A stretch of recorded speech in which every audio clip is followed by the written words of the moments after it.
Sejam todos muito bem-vindos, muito bem-vindas a mais um episódio do Cara Unif. Esse episódio vai ficar disponível no YouTube, então se você assistir ou estiver assistindo no YouTube, por gentileza, se inscreve no canal, clique em gostei, clica no seu like, né? É uma forma de você patrocinar ou ajudar o nosso canal de forma gratuita. E também compartilhe esse conteúdo se ele for relevante.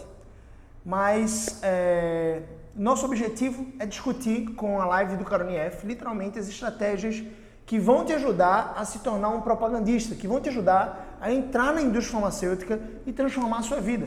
Se você quiser saber um pouco mais dessa transformação, você pode ir lá no meu canal do YouTube e conhecer um pouco da minha história. Ali você vai ver toda a minha trajetória para me tornar propagandista e tudo que mudou na minha vida. E, sinceramente, eu não conheço um propagandista que não tenha tido a sua vida transformada por essa indústria, que é uma indústria bilionária e que, sinceramente, apoia fortemente financeiramente os seus funcionários de vendas, que são os propagandistas vendedores.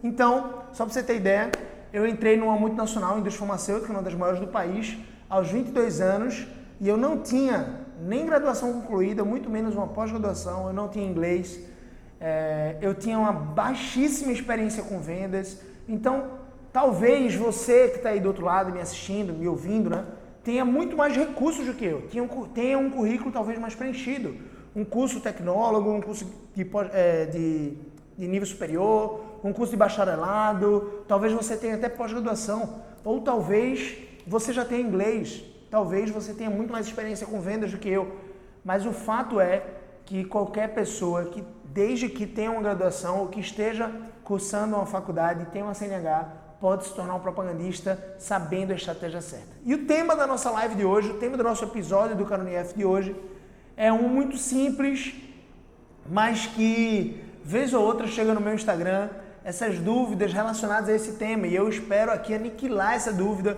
eu espero aqui trazer todos os fundamentos para que você entenda de uma vez por todas a importância disso, ou a importância de você saber, de fato, o conteúdo dessa live, tá bom? O conteúdo dessa live aqui vai valer muito mais que uma pós-graduação, sabe por quê? Porque o tema dessa live é: e aí, Gabriel, eu preciso de pós-graduação para entrar na indústria farmacêutica? A pós-graduação me ajuda em alguma coisa? E, sinceramente, eu preciso te dizer aqui, ó, pós-graduação não te ajuda a entrar na indústria farmacêutica. Não te ajuda diretamente, deixando muito claro aqui. Talvez você diga assim: pô, Gabriel, mas eu tenho pós-graduação, isso não vai me ajudar? Bom, se você tem pós-graduação, você precisa ficar aqui nessa live, porque eu vou te contar as estratégias daquilo que você precisa fazer exatamente para potencializar o seu currículo, para potencializar o efeito daquela pós-graduação que você fez diante do recrutador. Mas o fato é que, se você simplesmente tem uma pós-graduação e acha que isso vai resolver seu problema, o problema da sua vida, você está muito enganado. Porque eu vou fazer e vou contar aqui nessa live, para você que não tem pós-graduação, a estratégia para que o recrutador despreze o currículo de uma pessoa que tem pós diante do seu currículo, porque o seu currículo está muito mais atrativo, está muito mais atraente, está muito mais persuasivo. É isso que eu vou fazer aqui. Então eu vou te dar a estratégia. Se você tem pós, fica comigo. Se você não tem pós, essa live é especialmente para você, claro, porque eu vou te contar o que eu fiz. Porque eu não tinha pós-graduação. Eu cursava economia na época e simplesmente eu não tinha nem a graduação concluída, quanto mais uma pós-graduação. E isso foi um diferencial. Na verdade, o que eu fiz dentro do processo seletivo foi um diferencial substancial, muito mais forte do que pessoas que estavam concorrendo comigo, que tinham pós-graduação, 2 pós, que tinham muito mais coisas. O que foi que eu fiz que startou no recrutador uma confiança a ponto dele dizer: caramba, eu vou contratar Gabriel? Então eu vou te contar exatamente isso, tá bom? Mas antes, deixa eu te contar uma história muito simples. Quando eu entrei na faculdade, a jornada da boiada, né, as pessoas que estavam ali indo na boiada, juntos, no mesmo caminho, talvez para o precipício, para o desfiladeiro, era o seguinte: era literalmente entrar na faculdade, terminar a faculdade já com a cabeça na pós-graduação, durante a faculdade fazer um curso de inglês para ter um inglês avançado, minimamente ler bem inglês ou falar, se comunicar em inglês, poder fazer tudo isso para incrementar o currículo, ter minimamente uma experiência profissional, se é que isso é muito importante, porque a maioria dos meus colegas simplesmente não trabalhavam, e aí, a partir disso, procurar um grande emprego numa consultoria, numa multinacional, para ser de repente um trainee, para ganhar seus 3.500, 4.000 reais como trainee e isso ser maravilhoso, sem grandes benefícios como carro da empresa ou algo do tipo. A grande questão é que eu não tinha inglês. Eu até me matriculei num curso chamado Minds, não sei se você tem aí na sua cidade, mas o Minds é uma grande rede de escolas de inglês. Me matriculei, só que eu não conseguia me dedicar tão bem. Agora, com 27 anos, é que eu estou estudando inglês, não para incrementar o meu currículo, não para buscar uma vaga no multinacional. Hoje, como empreendedor, eu quero ter inglês para ter acesso a conteúdos riquíssimos que só tem na língua inglesa. Então, a minha jornada é diferente. Minha jornada é para que eu consiga alcançar novos patamares de conhecimento através dessa língua. Então, eu até estudei inglês lá atrás, quando eu tinha meus 19 anos, só que não me dediquei muito, não saí do nível básico, sinceramente eu não saí do nível básico e nem que eu quisesse me esforçar, eu não conseguiria colocar inglês intermediário no meu currículo. Eu não sei o que quer dizer inglês intermediário, ou você tem inglês ou você não tem, mas enfim, eu nem conseguia colocar. Por dignidade mesmo, eu não conseguia colocar. Então, às vezes, eu tirava isso do meu próprio currículo. Eu nem mencionava inglês básico, porque, afinal, não estava cursando mais. E aí, o que foi que aconteceu, né? Os meus colegas todos, eles buscavam as multinacionais como Deloitte, Pricewaterhouse, Ernst Young, eles buscavam Ambev, eles buscavam Kimberly-Clark, eles buscavam Johnson, eles buscavam essas empresas que, para os estagiários, pagavam até um bom salário, R$ 1.500, era um salário interessante para mim, que ganhava R$ 900, trabalhando 8 horas por dia, de 8 da manhã até as 6 da noite, era mais ou menos 10 horas em função do trabalho de segunda a sexta, algo do tipo. Então eu ficava pensando assim, caramba, será que é essa jornada para mim? Até que eu conheci a indústria farmacêutica. Até que eu conheci a indústria farmacêutica e disse, velho, é isso que eu quero para minha vida. É isso que vai transformar a minha vida. Um cara tocou no meu ombro, um líder lá da minha igreja, tocou no meu ombro e disse assim, Gabriel, você tem perfil para se tornar propagandista. E, velho, naquela hora ali meus olhos brilharam e eu fiquei pensando, velho, que danado é ser propagandista, né? Antes dos meus olhos brilharam como se fosse desenho animado, sabe? Mas antes disso, eu fiz, que danado é ser propagandista. E ele, muito generoso, me explicou o que era um propagandista. Não é aquele cara que fica entregando panfleto no sinal, era um propagandista médico que ia visitar médicos para propagar medicamentos. E esse é o caminho óbvio, é o caminho único que a indústria farmacêutica utiliza para que os seus medicamentos sejam prescritos pelo médico e que o paciente vá lá na farmácia com aquela receita e tire exatamente aquela medicação que está na receita. Então, esse fluxo aqui gera bilhões e bilhões de reais e dólares no mundo inteiro para as indústrias farmacêuticas. Como eu mencionei aqui, a indústria farmacêutica está no nosso dia a dia, você respira a indústria farmacêutica. De alguma forma, quando você está com dor de barriga, você vai lá na farmácia e compra uma medicação produzida por uma indústria farmacêutica. Quando você está com dor de cabeça, indústria farmacêutica. Quando você está nascendo, indústria farmacêutica. Antes de você nascer, sua mãe toma medicamentos, indústria farmacêutica. Enfim, quando você vai fazer anestesia para uma cirurgia, indústria farmacêutica. Quando você está com dor muscular, indústria farmacêutica. Quando você está com dor inflamatória ou infecção, você vai lá para a indústria farmacêutica. Literalmente, você vai para a farmácia comprar produtos que são produzidos pela indústria farmacêutica. Então, é uma indústria bilionária justamente porque ela gera muito valor para a sociedade. A demanda é gigantesca. Então, nós precisamos da indústria farmacêutica, que de alguma forma eles continuam inovando para trazer novas e novas soluções. De vez ou outra, sai uma epidemia como, por exemplo, o coronavírus agora na Europa, na China, enfim. No Brasil está mais raro, mas, enfim, você percebe aí. Então, a indústria farmacêutica corre de forma imediata para inovar e trazer, por exemplo, uma vacina, como aconteceu com H1N1. Então, só para você ter ideia, quando eu conheci a indústria farmacêutica, eu disse, velho, é isso que eu quero para minha vida. Só que eu ainda estava na faculdade.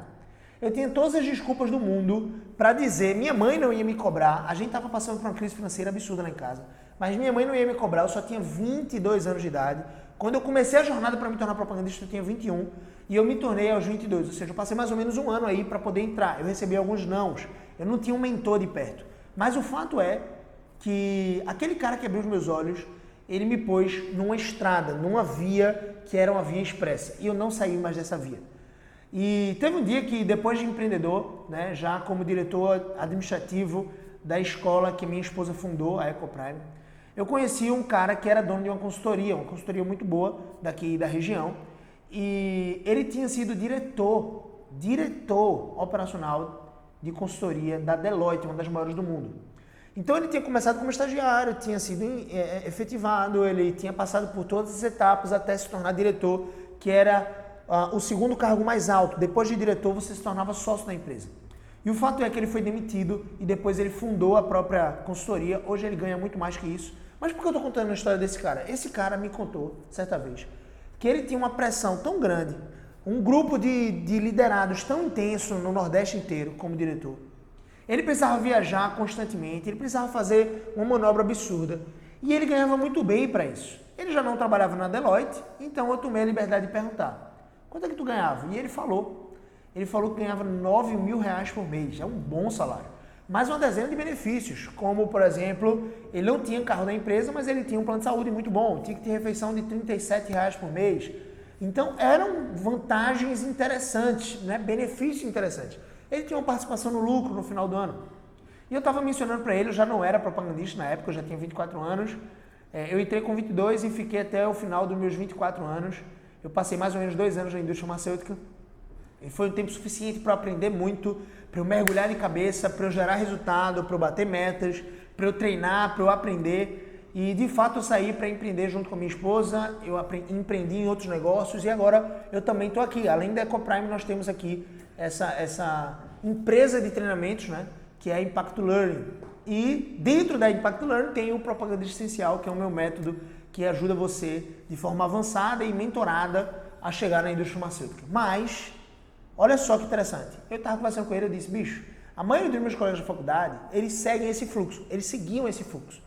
O fluxo de buscar o inglês, esse cara tinha inglês, de buscar uma graduação, de fazer uma pós-graduação ou 2 pós-graduações na área específica que eles querem trabalhar, controladoria ou algo do tipo. Na época, para a Deloitte é importante uma pós-graduação como essa.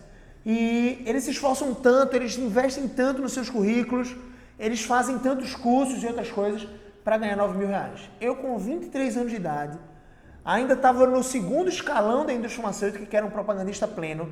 Eu entrei ganhando R$7.000 por mês. Saí da classe E, ganhando R$1.200, fui para a classe B, ganhando R$7.000 por mês, segundo o índice FGV. E depois de um ano, aos 23 anos de idade, eu estava ganhando R$10.000 por mês. Esse foi o salário que eu abri mão quando eu pedi demissão para empreender junto com a minha esposa. Mas enfim, eu ganhava R$10.000 por mês. Ou seja, com 23 anos, sem graduação concluída ainda, sem pós-graduação, sem inglês, sem experiência absurda ou vasta, eu estava ganhando mais do que um diretor da Deloitte ganhava. Eu ganhava 15 salários de R$10.000 por mês.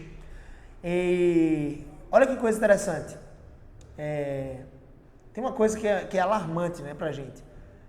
Eu tinha previdência privada, eu tinha plano de saúde top para mim e para minha família, eu tinha seguro de vida, eu tinha ticket de refeição de R$50 por dia, eu tinha auxílio combustível, eu tinha o carro da empresa, eu não gastava R$1 com um carro próprio. Se eu quisesse gastar, eu gastava, mas o carro da empresa me supria muito bem, era um Renault Logan muito bom, mala grande, quando eu precisava viajar, eu pegava o carro da empresa sem problema nenhum. É o usufruto do funcionário. Então, você não devolve o carro ao final do expediente ou no final de semana. Você fica com o carro da empresa ad eterno, até nas férias. Você pode viajar, claro, com toda a prudência, você pode viajar com o carro da empresa. Eu fazia isso muitas vezes e meus colegas também fazem, enfim. Não é uma norma da empresa, tá? Barrar você de viajar com o carro. Você pode utilizar ele aqui na cidade, mas não viaja não. Não tinha isso. Então, percebe. O caminho que eu fiz não foi o caminho óbvio da boiada. Foi um caminho expresso para atingir não apenas um grande patamar financeiro, mas também para você atingir reconhecimento. Quando você passa a ganhar mais de R$7.000 por mês, você já sai, R$5.000 por mês que seja, você já sai do grupo da maioria dos brasileiros que ganham 95%, ganham menos de R$3.500 por mês. Com 7 mil você virou classe B, já saindo da classe B. Com R$10.000, perto de 11 mil, você chegou na classe A. Acima de 11 mil é considerado classe A, segundo o índice FGV. E uma coisa que você precisa entender aqui é o seguinte.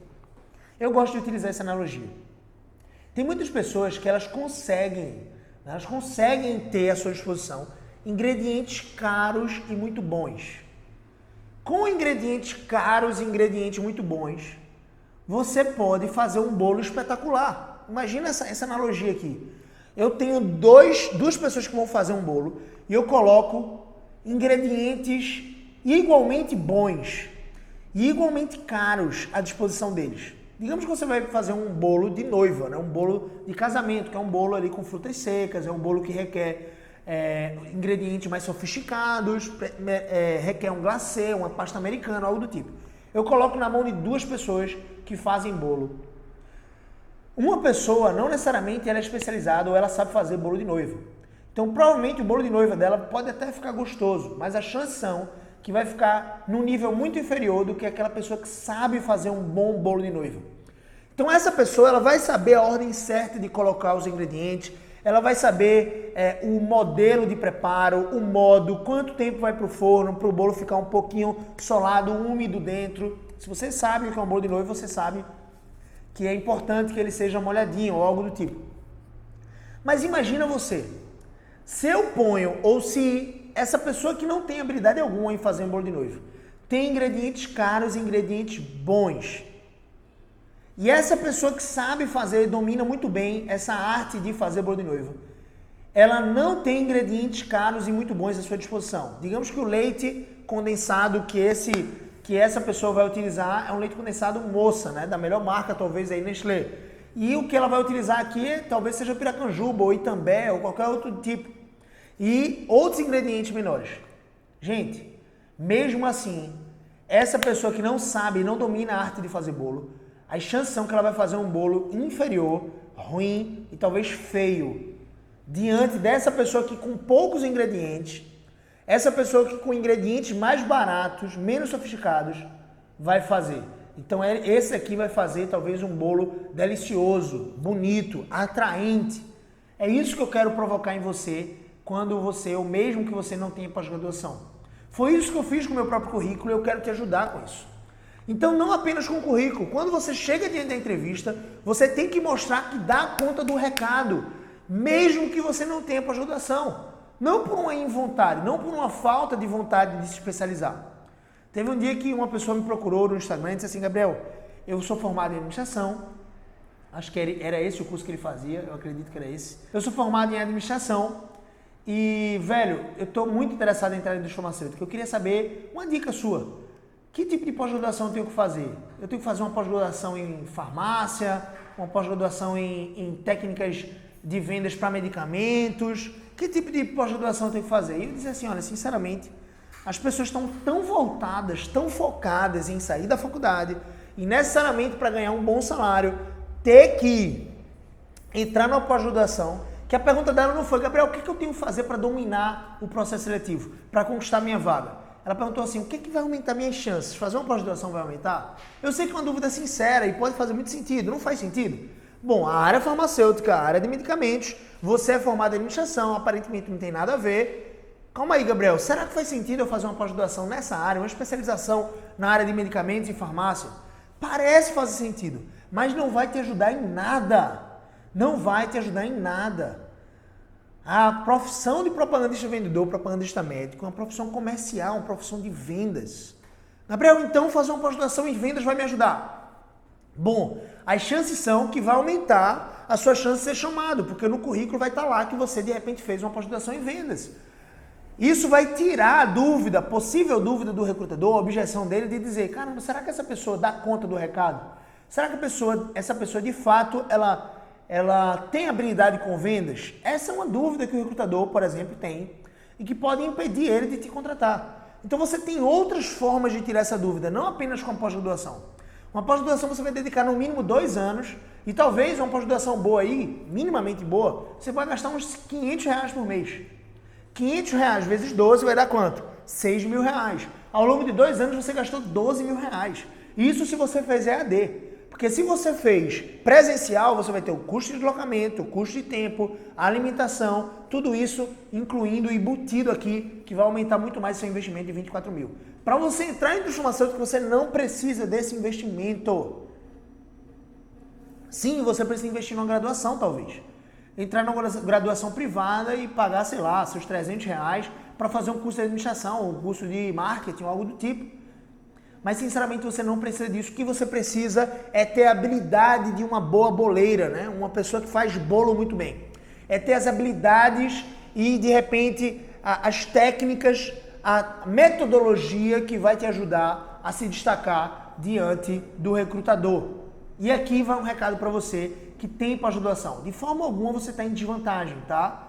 Agora, eu conheço muitas pessoas que fizeram pós-graduações nas áreas que eles tinham interesse antes. Por exemplo, eu tinha um aluno que ele era formado em Direito, tá? E ele tinha pós-graduação em Direito Civil, se eu não me engano, ou alguma área do Direito. E depois ele conheceu, estava bem frustrado, apesar da pós-graduação ele não ganhava muito bem, ganhava seus R$ 2.500 por mês como advogado. Você sabe que essa é a realidade de início ali, por muitos anos talvez, de muitos advogados.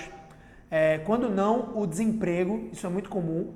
E aí, mesmo com pós-graduação, mesmo com graduação concluída, tinha investido ali mais de R$ 50 mil nesses dois conjuntos aqui, graduação mais pós-graduação, tinha investido muito e agora tinha despertado para a indústria farmacêutica através dos meus conteúdos. Os olhos dele passaram a brilhar por alguma coisa. Ele tinha uma certa habilidade, ele gostava de falar com as pessoas, ele gostava de conhecer pessoas, mas olha que coisa interessante. A pós-graduação que ele investiu não tem nada a ver com a indústria farmacêutica. Ele está em desvantagem? Não necessariamente. Mas ele também não está com uma vantagem muito grande. Por quê? Porque ele vai ainda ter que provar, assim como uma pessoa que não tem pós-graduação, ele vai ter que provar que dá conta do recado. E uma outra prova que ele vai ter que dar nesse caso, ele vai ter que dar uma prova de que ele agora está completamente entregue, confiante, certo de que o objetivo da vida dele é entrar na indústria farmacêutica. Por quê? O recrutador, minimamente, ele vai observar o seu currículo e vai dizer, olha, você terminou uma pós-graduação aqui em 2018, na área do direito. E agora você quer se tornar propagandista por quê? Porque eu devo acreditar que você não vai voltar para o direito assim que surgir uma oportunidade melhor lá. Então, esse tipo de desconfiança você tem que tirar dentro do recrutador. Só que a maioria das pessoas trava quando o recrutador faz essa pergunta. E aí, obviamente, não vai passar. Por quê? Porque o recrutador precisa confiar em você para te aprovar. Processo seletivo é uma questão de confiança. Se ele não confiar que você dá conta do recado e que você está objetivamente certo de que é aquilo que você quer para a sua vida, que é o sonho da sua vida entrar na indústria farmacêutica, ele não vai te contratar. Então o recrutador ele precisa confiar em você. E para ele confiar em você, você precisa estar confiante, resoluto, absolutamente convicto de que o sonho e o objetivo da sua vida agora não é outro, é entrar na indústria farmacêutica. E que você quer passar muitos anos lá dentro. Você precisa transpirar isso para o recrutador. E, sinceramente, para você transpirar isso para o recrutador, você precisa ter isso no seu coração. Você precisa ter essa certeza na sua mente. Você precisa, de fato, enxergar isso como um sonho, porque senão você vai exalar dúvida. E quando você exalar dúvida, e não é muito bem isso que eu quero, não sei se é isso que eu quero, realmente eu estou balançado, um bom recrutador ele vai te colocar contra a parede, ele vai dizer, bicho, vem cá, tu fez 5 anos de graduação aqui, fizesse direito, certamente tu queria um concurso público, certamente tu queria advogado de alguma forma. Você foi lá e fez uma graduação, uma pós-graduação de mais de 2 anos. Deixa eu te dizer uma coisa, velho. Tu quer me enganar? Tu quer se enganar? Teu lugar não é aqui, não. Se você não tiver convicção que o seu lugar é ali, que você quer entrar na indústria farmacêutica, você é convencido nesse exato momento pelo recrutador que o seu lugar não é ali e você vai sair com o rabo entre as pernas daquela entrevista, processo seletivo e não vai ter a sua vida transformada. Sua vida financeira vai continuar uma merda e você vai continuar na mediocridade daquele posto de trabalho que não te satisfaz de forma alguma. Percebe isso? Você precisa exalar certeza. Então, se você tem pós-graduação e não é em nenhuma área de vendas, se você tem pós-graduação e você fez uma especialização na época, quando você nem conhecia a indústria farmacêutica, e você nem tinha certeza que queria entrar na indústria farmacêutica, você tem uma coisa a fazer. Você tem que driblar, você tem que, com honestidade e integridade, contornar essa objeção do recrutador. A mente dele está travada para você. Ele vai dizer assim, bicho, ele vai te chamar para um processo seletivo. Porque, pô, um cara que fez direito, um cara que de repente fez uma pós-graduação, uma pessoa séria, uma pessoa que é estudada, estudiosa, ela quer algo mais da vida. Eu vou chamar esse cara para o processo seletivo, só que no processo seletivo eu vou confrontar ele. Se ele não tiver uma boa resposta para mim, ele está fora. É isso que você tem que fazer se você não tem pós-graduação nenhuma, por exemplo. Por que é que você não tem pós-graduação? De alguma forma você tem que tirar essa dúvida do recrutador. Será que é porque você é preguiçoso? Será que é porque você não quer nada mais com a vida? Será que é porque você não quer estudar algo que vai te fazer crescer? Será que é por esses motivos? O recrutador vai ter essas dúvidas, porque ele não quer contratar uma pessoa que seja preguiçosa, uma pessoa que seja remissa, uma pessoa que seja displicente com a sua própria carreira. Então, de alguma forma, você que não tem pós-graduação precisa mostrar para o recrutador que você domina tudo sobre a profissão de propagandista e que você tem uma certeza na sua vida, você quer entrar na indústria farmacêutica. Esse era o sonho da minha vida na época. Não tem nada de legítimo você dizer que é o sonho da sua vida. Claro, Gabriel, se você perguntar para uma criança de 10 anos agora se o sonho dela é ser propagandista, As chances são que se o pai dessa criança não for propagandista ou não tiver sido propagandista, ela não vai dizer isso. E mesmo que o pai tenha sido propagandista, pode ser que ela diga, eu quero ser médico, engenheiro. As pessoas têm noções mais vagas com 10 anos. Mas o fato é, quando você conheceu essa profissão, você começou a sonhar com ela, você começou a se empenhar para entrar na indústria farmacêutica, foi isso que você fez. Então, ótimo, é legítimo você dizer diante do recrutador que o sonho da sua vida hoje, a partir do momento que você conheceu a indústria farmacêutica, é se tornar propagandista vendedor, propagandista médico e se tornar entrar na indústria farmacêutica.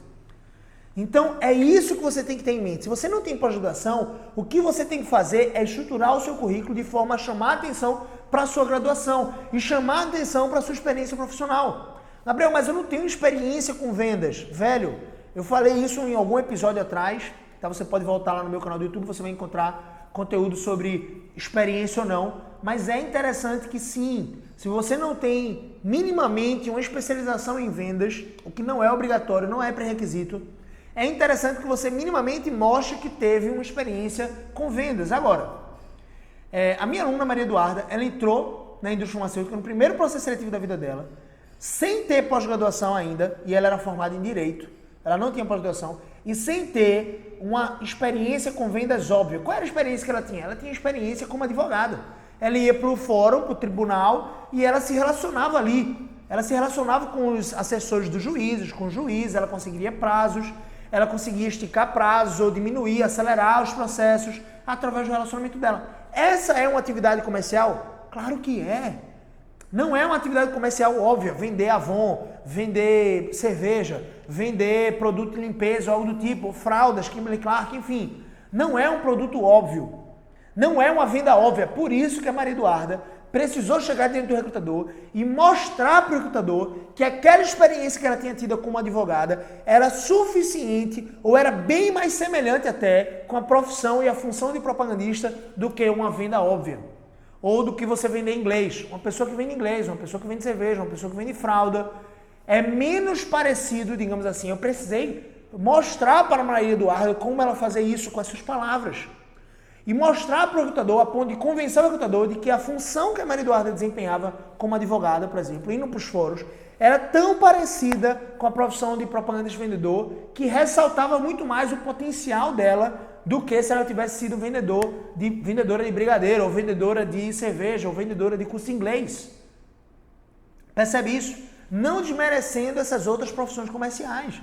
Agora, se você minimamente tem uma experiência comercial, se você não tem uma experiência comercial, é importante que você busque essa experiência comercial. Não deixe de buscar a indústria farmacêutica. Se esse é o objetivo da sua vida, você está fitado nesse objetivo, você está focado nele, não deixe de buscar o seu objetivo. Mas, saiba, vai te ajudar bastante se você desenvolver uma habilidade comercial interessante. Se você tiver com que, diante do recrutador, mostrar que você dá conta do recado de vender. Foi isso que a Maria Eduarda fez, mesmo não tendo experiência com vendas. Por isso que eu digo que você precisa não é de uma pós-graduação, o que você precisa é de uma metodologia que te ensina a dominar essas perguntas do processo seletivo. A dominar exatamente as entrelinhas. O que é que o recrutador vai me perguntar? Qual é a dúvida que ele está na mente? Como eu faço para tirar essa dúvida? Porque se ele permanecer com essa dúvida, ele não vai me contratar, porque isso vai impedir ele de confiar plenamente que eu sou capaz de dar conta do recado, que eu sou capaz de gerar resultado para a empresa dele, que eu sou incapaz de bater as metas de vendas. Então, você fazer uma pós-graduação não vai te ajudar diretamente a entrar na indústria farmacêutica. Gabriel, mas se eu fiz uma pós em gestão de pessoas, eu fiz uma pós em RH, eu fiz uma pós em gestão financeira, eu fiz uma pós em vendas, Gabriel. Vai me ajudar? Velho, vai te ajudar minimamente a ser chamado para um processo seletivo. As chances de uma pessoa que tem pós-graduação ser chamada para um processo seletivo é um pouco maior quando você estrutura um currículo persuasivo. Agora, eu aposto com você, se um dos meus alunos que desfrutam da metodologia do Propaganda Essencial e que desfrutam do modelo de currículo persuasivo e da minha mentoria sobre o seu currículo, colocarem lá, e eles não tiverem pós-graduação, colocarem lá um modelo de currículo persuasivo, e você com pós-graduação que for, colocando fotinha assim do Facebook, fazendo um modelo de currículo qualquer, colocando lá, eu aposto, o recrutador, ele vai ser ofuscado pelo brilho do currículo dos meus alunos, da metodologia do Propaganda Essencial. Diante do seu currículo, mesmo que tenha muita experiência, mesmo que tenha pós-graduação afim, porque você não está sabendo utilizar os ingredientes do bolo. Percebe isso? Você não está sabendo utilizar os ingredientes do bolo tão bem quanto, por exemplo, um aluno que foi instruído, que teve essa metodologia, que fez e montou o currículo persuasivo, que recebeu a minha mentoria, o meu feedback do currículo, que recebeu... Os meus alunos, eles conhecem uma coisa que é o seguinte: quando eu falo assim, eles me mandam o currículo, eu mando a análise, eu mando as correções, eles corrigem, me mandam de novo o currículo, eu mando mais uma análise, porque de repente eles não entenderam tudo, ou então não realizaram tudo, e eles fecham o currículo exatamente como deveria ser. Eu digo assim, detona, agora é espalhar currículo. E com esse currículo persuasivo, a sua chance de ser chamado é muito maior. Ser chamado para a indústria farmacêutica talvez seja maior do que uma pessoa que tem simplesmente pós-graduação, ou uma experiência vasta com vendas e faz um currículo de 4 páginas. Agora, o meu aluno com um currículo persuasivo, ele ofusca o seu currículo. Diante do recrutador, ele não vai ter outra escolha que não ligar para o meu aluno. Quando eu digo meu aluno, é uma pessoa que usufrui de uma metodologia. Você precisa de uma metodologia. Você precisa de uma metodologia para te ajudar não só a conquistar uma vaga pro processo seletivo, entrando num processo seletivo, numa entrevista, sendo chamado para entrevista. Você precisa também agora mostrar para o recrutador que você dá conta do recado e tirar as objeções da mente dele, as dúvidas da mente do recrutador. A ponto de o recrutador, ele não vai te dizer assim, eu estou com uma dúvida aqui. Ele vai te fazer perguntas. Só que a maneira como você responde essas perguntas é minando, tirando as dúvidas dele. Tirando qualquer reserva de dúvida que ele tenha de te contratar. Foi isso que eu fiz aos 22 anos de idade. Quando os gerentes da Eurofarm foram na minha casa me informar que eu tinha sido aprovado no processo seletivo, que eu finalmente ia ter a transformação de vida que eu e minha família esperávamos e precisávamos, afinal a gente estava com dívidas e estava numa crise financeira muito intensa, foi muito interessante porque um deles tocou no meu ombro assim, e ele disse assim, Gabriel, você sabe que a gente não costuma entregar um cargo de confiança tão grande e um salário tão interessante assim, R$7.000 por mês de salário inicial, para uma pessoa com 22 anos, né? Não é padrão, Gabriel. Por quê? A gente acredita, e a maioria das pessoas de 22 anos que nós conhecemos são pessoas que vão ser inconsequentes, vão pegar esse dinheiro, vão gastar com festa, bebedices, vão chegar atrasados no trabalho, não vão ter comprometimento. Mas só para você ter ideia do quanto a gente confia em você, do quanto a gente acredita em você. E esse é um voto de confiança nosso na sua jornada, na sua carreira, na maneira como você vai encarar as coisas aqui no trabalho. E, velho, aquilo foi um combustível para mim. Mas perceba, eles só puderam confiar naquilo que eu poderia fazer, confiar que eu ia dar conta do recado, confiar de fato de que eu era responsável o suficiente para entregar o resultado que eles pediam, que eles esperavam, porque eu entreguei esse tipo de informação em microcápsulas no processo seletivo. Cada pergunta que eles faziam, eu entregava para eles exatamente o tipo de resposta que eles queriam. Só que de forma íntegra, falando a verdade, falando de forma real aquilo que eu tinha. Eu não tinha inglês, eu não tinha pós-graduação, então eu não ia mentir em relação a isso. Eu não tinha uma vasta experiência com vendas, mas eu não ia mentir em relação a isso. Mas eu sabia como ordenar os ingredientes do bolo, como fazer o preparo do bolo, como bater ele, por quanto tempo, até que textura, quanto tempo deixar no forno, como fazer uma pasta americana. É isso. Então é esse o esforço que eu tenho para te ajudar, tá? Pós-graduação nenhuma vai te ajudar a entrar na indústria farmacêutica de forma direta. Isso não significa que ter uma pós-graduação é uma desvantagem. Agora, o que você precisa, sinceramente, é de uma metodologia para que você desperte confiança no coração do recrutador e a ponto de ele, com o seu currículo persuasivo, com a sua entrevista de forma experimentada, a sua entrevista de forma bem realizada, ele possa confiar em você, confiar que você dá conta do recado e, de fato, te aprovar no processo seletivo. E aí sim, você vai conquistar a sua vaga de propagandista vendedor. Beleza? Então é esse o recado. Pós-graduação me ajuda, Gabriel? Não. Se você não tem pós-graduação, não corre atrás disso agora. Não é essa a sua prioridade. 2 anos, o que for. Não corre atrás disso. Gabriel, mas eu estava entranhado na minha mente. Eu acho que eu preciso fazer pós-graduação, porque se eu não fizer pós-graduação, meu Deus do céu, nenhuma empresa vai me querer. Isso é mentira. Isso é mentira, que as pós-graduações vendem para você, para te vender um curso de 2 anos que você vai gastar no mínimo R$24.000. Não é essa a verdade, eu te mostrei a minha história. Aquele cara lá que era diretor da Deloitte, com pós-graduação, com inglês, ele ganhava menos do que eu ganhava com 23 anos, sem pós-graduação, sem inglês e sem ter concluído a graduação. O que você precisa é dominar a arte de um processo seletivo. Agora, claro, Gabriel, de qualquer forma eu quero fazer uma pós. Não faça uma pós-graduação em farmácia ou algo do tipo, pensando que fazer uma pós-graduação em farmácia vai te ajudar a entrar na indústria farmacêutica. O recrutador vai dizer, o que é isso? A indústria farmacêutica ou a profissão de propagandista é uma profissão de vendas. Se você tiver que fazer faça algum após em relação a pessoas ou em relação a vendas, tá bom? É isso. Gestão financeira, Gabriel, não tem nada a ver com a indústria farmacêutica nessa profissão de propagandista vendedor. Agora, quando você entrar na indústria farmacêutica, com o dinheiro que você vai receber, e se você quiser crescer para cargos de liderança, aí sim, vale a pena fazer uma pós-graduação. Vale a pena você entrar no inglês. Vale a pena porque você quer crescer dentro da empresa.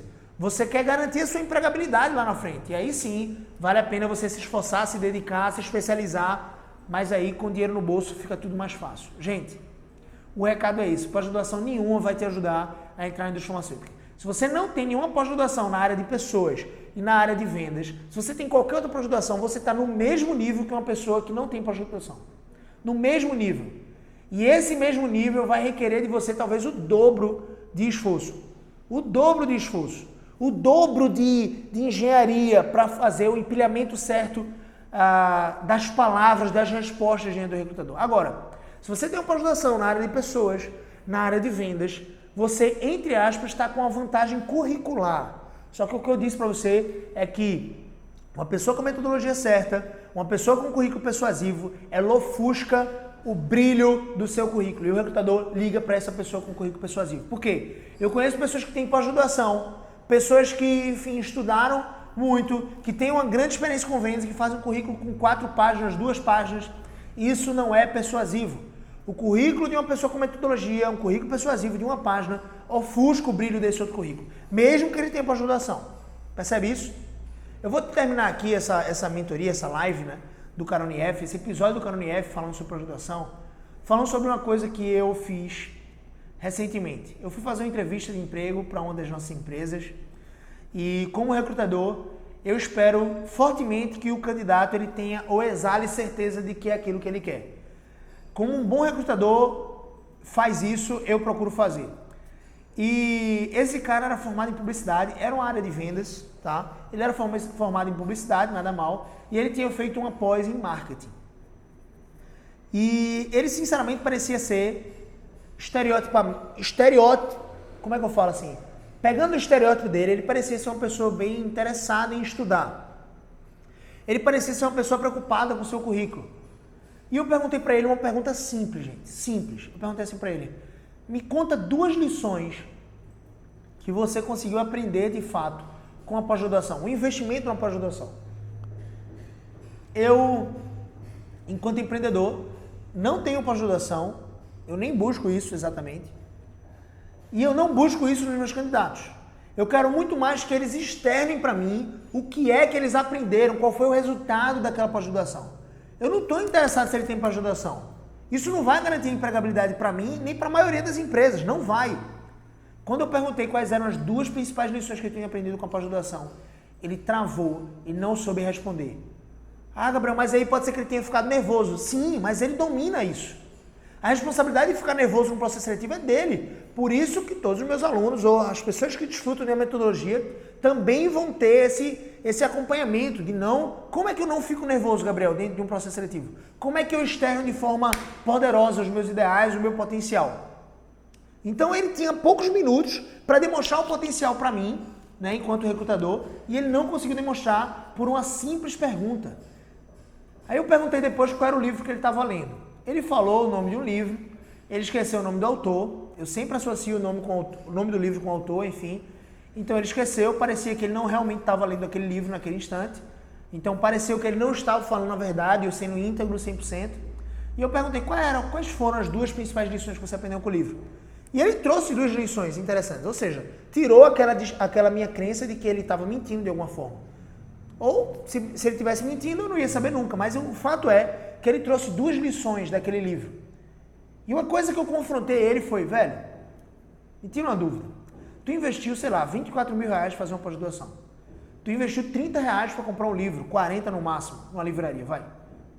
E quer dizer que você aprendeu mais com o livro do que com a pós-graduação. É isso mesmo. Ele disse, parece que sim. Velho, tá muito claro aqui. As pessoas fazem pós-graduação só por fazer, só por achar que a pós-graduação vai garantir a elas uma entrevista de emprego ou empregabilidade. Não vai. O que você precisa é de comprometimento, aprendizado e metodologia. Você precisa dessas 3 coisas. Então, literalmente, pós-graduação alguma vai te ajudar a chegar na indústria farmacêutica e a se tornar propagandista. Pode te ajudar lá dentro, a crescer, a escalar a sua carreira, mas não vai te ajudar diretamente. O que você precisa é de metodologia, beleza? Então é esse o recado da live de hoje. Eu vou me despedindo de vocês aqui. Mais um episódio da Carone F. Estou muito grato de ter vocês aqui. E, velho, essa é a reflexão que eu deixo para vocês aqui no final dessa mentoria, dessa live, desse episódio. Você está ainda pensando em fazer uma pós-graduação? Você quer de fato entrar na indústria farmacêutica? Se você quer de fato entrar na indústria farmacêutica, busque uma metodologia. Busque dominar a arte do processo seletivo. Vai ser muito mais fundamental e essencial para você passar no processo seletivo do que você ter uma pós-graduação ou correr atrás de uma pós-graduação agora. Tá bom? Então é esse o recado. Valeu. Tamo junto. Até a próxima.